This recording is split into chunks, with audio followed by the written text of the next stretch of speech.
बबीता की शादी एक नामर्द से हो गई, लेकिन बबीता उसके साथ बहुत खुश थी क्योंकि उसका पति एक बहुत अच्छा इंसान था और उसके पास पैसे रुपयों की कोई कमी नहीं थी।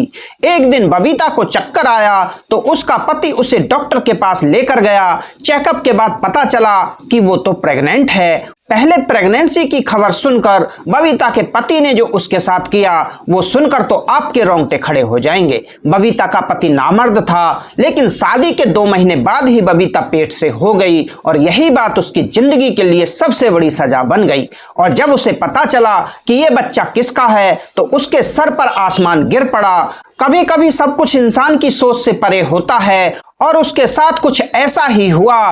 पूरी कहानी क्या है आइए जानते हैं इस वीडियो में। कहानी में आगे बढ़ने से पहले आपसे बस एक छोटी सी रिक्वेस्ट, हमारे चैनल को सब्सक्राइब करें और वीडियो को लाइक शेयर कमेंट करें। ये कहानी एक बबीता नाम की महिला की है। उसकी उम्र लगभग 34 साल हो चुकी थी, पर अभी तक उसकी शादी नहीं हुई थी क्योंकि उसके माँ बाप बचपन में ही गुजर चुके थे और उसके ऊपर 2 छोटी बहनों की जिम्मेदारी थी। छोटी मोटी नौकरी करके अपना और अपनी बहनों का पेट पाल रही थी। कुछ दिन बाद उसने अपनी दोनों बहनों की शादी करवा दी। अपनी दोनों बहनों की शादी के बाद अब वो अपने घर में अकेली रह गई थी। माँ बाप का साया तो बहुत पहले ही छूट गया था और अब तो उसकी बहनें भी पराई हो चुकी थीं। अकेलेपन की वजह से अब उसे भी किसी ऐसे साथी की जरूरत थी। उसे अपनी जिंदगी में ऐसे साथी की जरूरत महसूस होती है जो उसकी तन्हाई को दूर करके उसकी जिंदगी को खुशियों से भर दे। पर उसके घर में कोई था ही नहीं और उसकी उम्र ज्यादा होने की वजह से उसके लिए कोई रिश्ते भी नहीं आ रहे थे। उसके दिन बहुत अच्छे से गुजर रहे थे। एक दिन हुआ यूं कि एक दिन बबीता बाजार गई थी तो वहां पर उसकी बहुत पुरानी सहेली मिल गई। वो दोनों एक दूसरे से बहुत दिन बाद मिले थे। उसकी शादी हो चुकी थी, उसके बच्चे भी हो गए थे। उसने अचानक बबीता से उसकी शादी के बारे में पूछा तो उसने उसे सब कुछ बता दिया। सहेली ने बातों ही बातों में बबीता को बताया कि उसका एक भाई है जिसकी उम्र लगभग 28 साल के करीब हो गई है। उसकी शादी हुई थी पर उसकी पत्नी इसलिए उसे छोड़कर चली गई क्योंकि उसका भाई अपनी पत्नी को औलाद की खुशियां नहीं दे सका। बबीता की सहेली के घर में पैसे रुतबे की कोई कमी नहीं थी, बस एक कमी थी तो उसके भाई में कि वो औलाद पैदा नहीं कर सकता था। अभी वो बबीता से यही सब बातें कर रही थी कि बबीता के मुंह से अचानक निकल गया कि तुम अपने भाई की शादी उससे करवा दो और मैं तुमसे वादा करती हूँ कि कभी भी मैं तुम्हारे भाई को छोड़कर नहीं जाऊंगी और ना ही उन्हें किसी बात के लिए ताने दूंगी। बबीता की बातें सुनकर उसकी दोस्त हैरान हो गई। उसने कहा, इतनी बड़ी सच्चाई जानते हुए भी कि मेरा भाई कभी बाप नहीं बन सकता, तब भी तुम भाई से शादी करने के लिए तैयार हो? बबीता ने उससे कहा कि इस तरह अकेले जीने से तो अच्छा है कि मैं तुम्हारे भाई का सहारा बन जाऊं और वो मेरा सहारा। आखिर मैं कब तक अकेली रहूंगी? मेरा हाल तो ऐसा है कि अगर मैं मर जाऊं तो किसी को कानों कान तक खबर नहीं होगी। बबीता की सहेली उसका ये फैसला सुनकर तो बहुत खुश हुई क्योंकि उसके घर में भी किसी औरत की जरूरत थी। उसकी माँ बहुत पहले ही गुजर चुकी थी और उसका भाई अपने बूढ़े बाप के साथ रहता था। सहेली ने कहा, ठीक है, मैं ये बात अपने भाई से पूछकर बताऊंगी। वैसे तुम इस शादी को पक्का ही समझो क्योंकि मेरे भैया को तुम्हारे ही जैसे किसी साथी की जरूरत है। 2 दिन गुजरने के बाद बबीता की सहेली उसके घर आई और वो बहुत खुश थी। उसने कहा, भैया शादी के लिए तैयार हैं पर उनकी एक शर्त है। बबीता ने घबराकर पूछा, क्या शर्त है? सहेली ने कहा, बस यही कि उसका भाई ये चाहता है कि दुनिया को उसके नामर्द होने की बात का पता ना चले। बबीता ने कहा, बस इतनी सी बात? तुम और तुम्हारे भाई इस बात के लिए बेफिक्र रहो, मैं भला क्यों दुनिया को बताने जाऊंगी कि मेरा पति नामर्द है। अगले कुछ दिनों में बबीता और अजय की शादी बड़ी धूमधाम से हो जाती है। लोग तो ये देखकर हैरान थे कि एक अकेली लड़की का कैसे इतना अच्छा रिश्ता मिल गया। बबीता ने ये बात अपनी बहनों को भी नहीं बताई थी कि मेरा पति नामर्द है। बबीता के पति का ये राज उसके सीने में दफन होकर रह गया था। बबीता दुल्हन बनकर अजय के घर आ गई तो वो ये देखकर हैरान थी कि अजय का घर तो एक आलीशान बंगला था। बबीता अपनी शादी से बहुत खुश थी क्योंकि वो तो खुशी से फूले नहीं समा रही थी। सपने में भी नहीं सोची थी कि इतने अच्छे घर में उसकी शादी होगी। उसका कमरा बहुत अच्छे से सजाया गया था। सुहाग की सेज पर बैठी हुई बबीता अपने पति अजय का इंतजार कर रही थी, पर अजय जब कमरे में आया तो उसके अंदर एक झिझक थी। अजय अपने अंदर की इस कमी को लेकर परेशान था। बबीता एक मैच्योर औरत थी, इसीलिए उसने ही पहल की और अपने पति का हाथ पकड़कर उसे यकीन दिलाया कि ये बात कभी भी हमारे कमरे से बाहर नहीं जाएगी और ना ही मैं आपको इस बात के लिए कभी कुछ कहूंगी। बबीता के इतना कुछ कहने और समझाने के बाद अजय का चेहरा खिल उठा। अजय ने बबीता का हाथ चूमते हुए उसके हाथों में तोहफे के रूप में अंगूठी पहनाई और कहने लगा कि तुम्हें देखकर लगता है कि अब मेरी जिंदगी में मुझे सब कुछ मिल गया है। बबीता को भी कुछ ऐसा ही लग रहा था कि मैं अपनी जिंदगी में अब बहुत खुश हूँ। उसके बाद अजय ने बबीता को चूमना चालू कर दिया और बबीता ने अपना सब कुछ उसे सौंप दिया। मगर बबीता को क्या पता था कि आने वाला वक्त उसके लिए उसकी जिंदगी का आजमाइश साबित होगा। बबीता और अजय अपनी जिंदगी में बहुत खुश थे। अजय ने बबीता को इतना प्यार दिया कि वो उसके साथ बहुत खुश थी। अजय ने बबीता को अपनी पहली पत्नी के बारे में सब कुछ बताया। अजय ने बताया कि जब काफी दिनों तक उसे बच्चा पैदा नहीं हुआ तो डॉक्टर को दिखाया गया तो डॉक्टर ने अजय में ही बहुत सी कमियां बताई और जब ये बात अजय की पहली पत्नी को पता चली कि वो कभी बाप नहीं बन सकता तो वो उसे छोड़कर चली गई। अजय ने बताया कि दूसरी शादी के बारे में उसने इसलिए नहीं सोचा कि दूसरी पत्नी भी अगर छोड़कर चली जाएगी तो मुझे ये सदमा बर्दाश्त नहीं होगा, लेकिन बबीता ने सब कुछ जानते हुए अजय से शादी की ख्वाहिश का इजहार किया था, इसीलिए उसने शादी कर ली। बबीता के दिल में भी बच्चे की तमन्ना थी, पर उसे ये बात बहुत अच्छी तरीके से पता थी कि उसका पति उसे औलाद नहीं दे सकता। इसीलिए बबीता ने औलाद की ख्वाहिश को अंदर ही मार दिया और अजय को यकीन दिलाया कि वो आपसे कभी बच्चे की ख्वाहिश नहीं रखेगी। हर गुजरते दिन के साथ बबीता अजय के घर में अपनी जगह बनाती जा रही थी। बबीता अजय और उसके पिता की खूब सेवा करती। शाम के वक्त वो सब एक साथ बैठकर चाय पीते। अजय को कार्यालय से आने में लेट हो जाता, इसीलिए बबीता को बोरियत महसूस होती तो वो अपने ससुर जी से बातें करती। ससुर का भी दिल बहल जाता और बबीता का भी वक्त गुजर जाता। बबीता की शादी को 2 से 3 महीने गुजर चुके थे, पर कुछ दिनों से उसे महसूस हो रहा था कि उसकी तबीयत कुछ ठीक नहीं है। एक दिन सभी खाने की टेबल पर बैठे हुए थे, तभी अचानक बबीता को चक्कर सा आया और वो गिरते गिरते बची। बबीता की हालत को देखकर अजय ने उससे कहा, लगता है कि तुम बहुत कमजोर हो गई हो, अपने खाने पीने का तो ख्याल रखती नहीं हो। ठीक है, खाना खाने के बाद हम तुम्हें डॉक्टर के पास लेकर चलेंगे ताकि तुम्हें डॉक्टर कुछ ताकत की दवाइयां दे दें कि तुम खाना अच्छी तरीके से खाने लगो और तुम्हारे अंदर की जो कमजोरी है वो भी दूर हो जाए। बबीता डॉक्टर के पास नहीं जाना चाहती थी, पर अजय ने उसकी एक ना सुनी। ऑफिस जाने की बजाय वो उसे डॉक्टर के पास लेकर गए। डॉक्टर ने बबीता का चेकअप किया और चेकअप करने के बाद डॉक्टर ने जो बात बताई उसे सुनकर तो वो दोनों पति पत्नी सन्न रह गए। डॉक्टर ने बड़े खुश होकर ये खुशखबरी सुनाई थी, पर यह खबर सुनते ही उन दोनों के चेहरे की तो हवाइयां उड़ गईं। बबीता और अजय बहुत ही अजीब नजरों से एक दूसरे को देखने लगे, क्योंकि बबीता और अजय को ये बात बहुत अच्छे तरीके से पता थी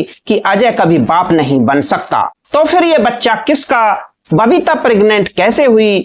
डॉक्टर की अजय ने रिपोर्ट ली, बिना कुछ कहे बाजू से उसे पकड़कर गाड़ी तक ले आया और इतनी तेज रफ्तार में गाड़ी चलाई कि बबीता की चीख निकल गई। बबीता को भी कुछ समझ में नहीं आ रहा था कि आखिर हो क्या रहा है। वो दोनों घर पहुंचे तो बबीता के ससुर जी उनके इंतजार में बाहर बैठे हुए थे।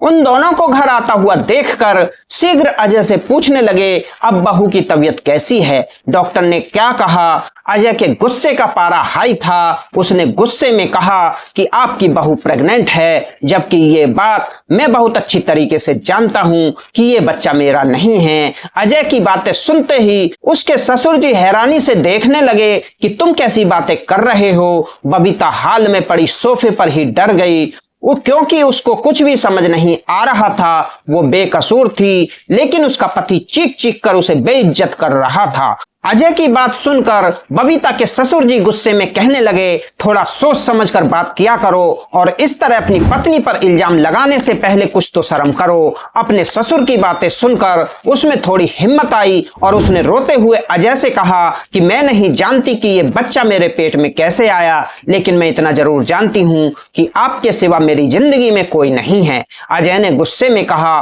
तुम तो चुप ही रहो। आज मुझे समझ में आया कि आखिर तुम्हारी शादी क्यों नहीं हो रही थी, और तुमने मुझसे शादी इसलिए की क्योंकि तुम्हें अच्छी तरीके से पता था कि मैं कभी बाप नहीं बन सकता था। मैं इतना बेवकूफ नहीं हूं कि किसी और के बच्चे को अपना नाम दूं, इसलिए बेहतर यही होगा कि तुम अभी और इसी वक्त अपना सामान उठाओ और यहां से चली जाओ। बबीता के ससुर जी ने अजय को बहुत समझाने की कोशिश की, पर अजय गुस्से में पागल हो चुका था। वो कुछ भी जानने और समझने को तैयार नहीं था। अजय ने गुस्से में बबीता का हाथ पकड़ा और आधी रात को उसे बाहर निकाल दिया।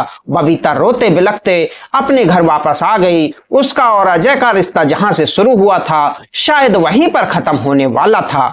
ये सब सोचते सोचते बबीता की तबीयत बिगड़ रही थी, पर उसे अभी भी अजय की परवाह थी, क्योंकि वो उससे बहुत प्यार करती थी। बबीता सारी रात रोती रही और रोते रोते न जाने कब उसकी आंख लग गई, उसे पता ही नहीं चला।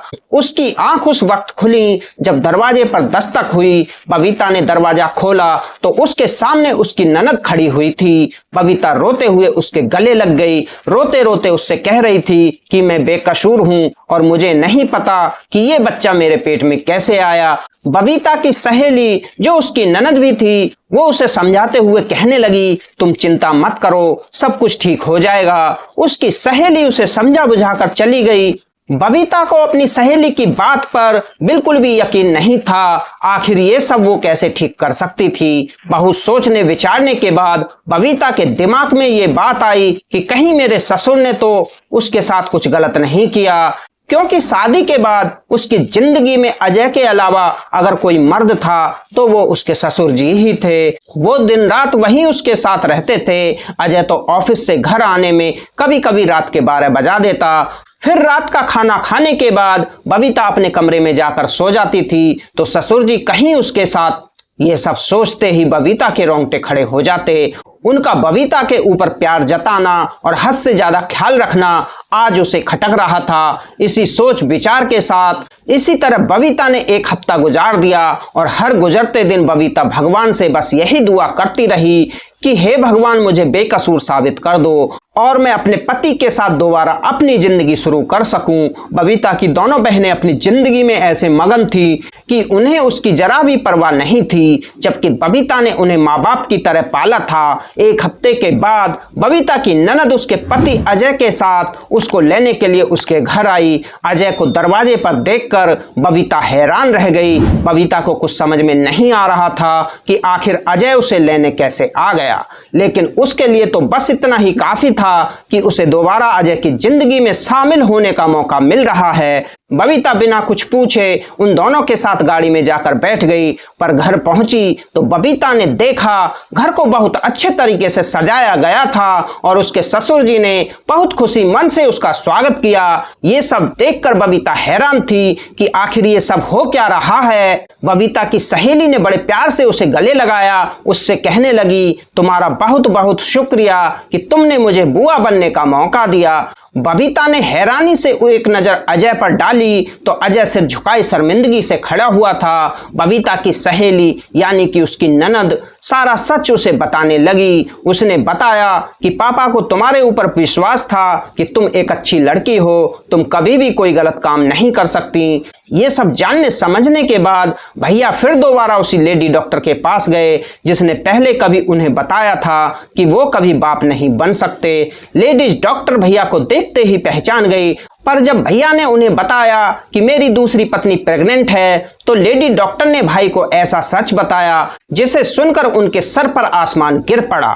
उस लेडी डॉक्टर ने बताया कि भाई के अंदर कोई कमी नहीं थी, उनकी पहली पत्नी ही भाई के साथ रहना नहीं चाहती थी, इसीलिए वो ऐसी दवाइयां इस्तेमाल करती कि वो कभी प्रेग्नेंट ना हो और भाई पर नामर्द होने का झूठा इल्जाम लगाकर उनसे छुटकारा पाना चाहती थी। इसीलिए उसने पैसे के दम पर डॉक्टर से भाई की झूठी रिपोर्ट बनवाई कि भाई को लगे कि वो कभी बाप नहीं बन सकता। ये सब होने के बाद वो दिन रात भाई को नामर्द होने का ताने देती रही, लेकिन तंग आकर भाई ने खुद ही उस औरत को तलाक दे दिया।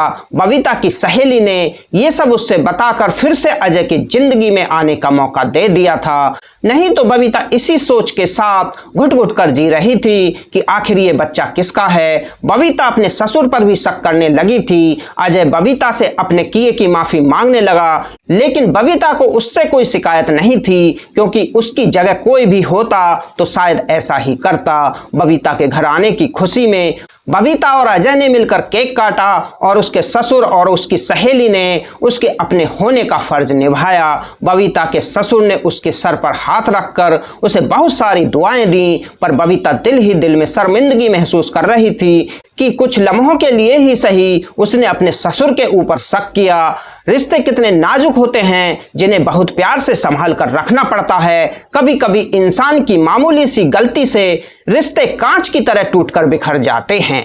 आज की वीडियो में इतना ही। वीडियो अगर अच्छी लगी तो वीडियो को लाइक शेयर कमेंट करें। अगर आप हमारे चैनल पर पहली बार आए हैं तो चैनल को सब्सक्राइब करें और घंटी वाले बटन को ऑल पर सेट करें, ताकि आगे आने वाली वीडियो का नोटिफिकेशन सबसे पहले आपको मिलता रहे। मिलते हैं दूसरी वीडियो में किसी नई कहानी के साथ, तब तक के लिए धन्यवाद।